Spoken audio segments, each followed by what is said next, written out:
bienvenue sur notre plateau, Madame Simone Gbagbo. Vous êtes la candidate du MGC à l'élection présidentielle de 2025. Nous allons vous permettre de vous adresser aux Ivoiriens, de permettre aux Ivoiriens de découvrir ce que vous avez pour eux à l'occasion de cette élection. Je vous dis bonne arrivée et merci d'être présente sur notre plateau. Merci pour l'opportunité que vous nous donnez. Je suis prête à répondre à vos questions. Madame la Présidente, beaucoup de personnes pensent que votre candidature à la présidentielle de 2025 divise l'opposition et l'affaiblit. Qu'est-ce que vous en pensez? Nous allons à des élections présidentielles qui sont des élections extrêmement importantes. Et moi, mon objectif, c'est que nous arrivions à organiser et à obtenir l'alternance.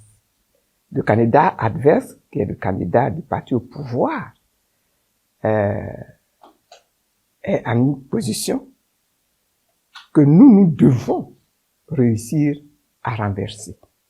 Donc, moi, je pense que ma candidature, au contraire, est une opportunité pour toute la Côte d'Ivoire.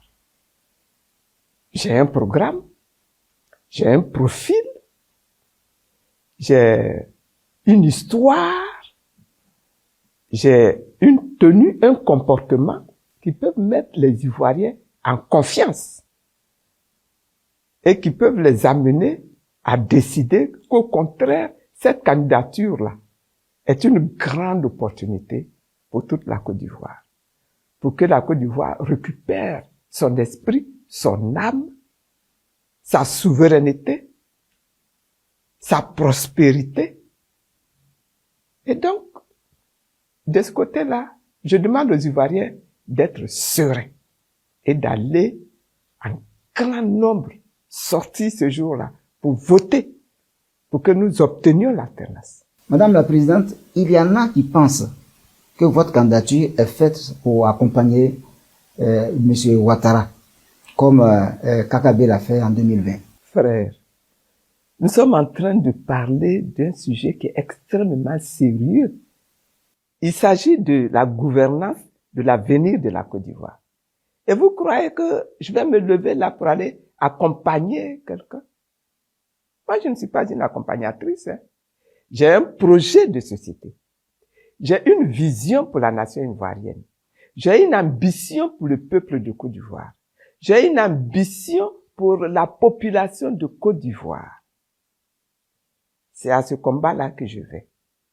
Obtenir l'alternance. C'est à ce combat que je vais. Je ne vais pas accompagner quelqu'un. Et je souhaite que les Ivoiriens là restent sereins. Qu'ils se mobilisent fortement. C'est tout ce qu'on leur demande. Parce que ce débat-là nous concerne tous.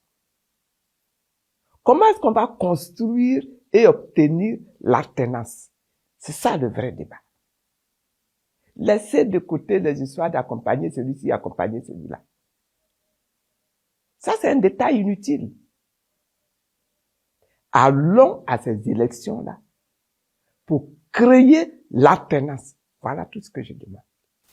Vous vous sentez donc capable de remporter cette élection? Quand on va à des élections présidentielles, là, c'est pour gagner.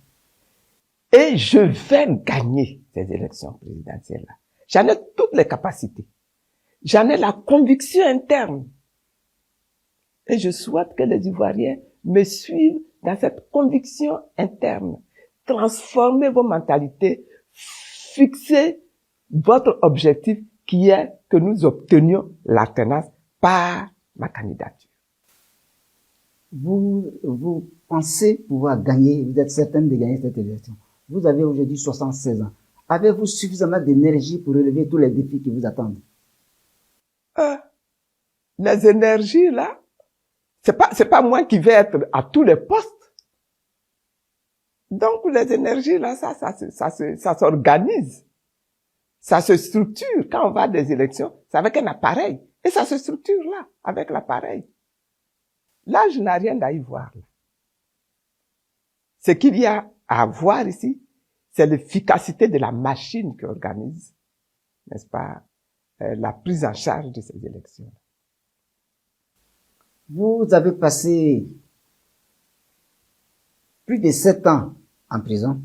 D'aucuns pensent que vous êtes déconnecté des réalités ivoiriennes. Qu'est-ce que vous en dites? Pourquoi ils pensent ça? À partir de quoi ils décident ça? Vous m'avez entendu parler en Côte d'Ivoire, vous avez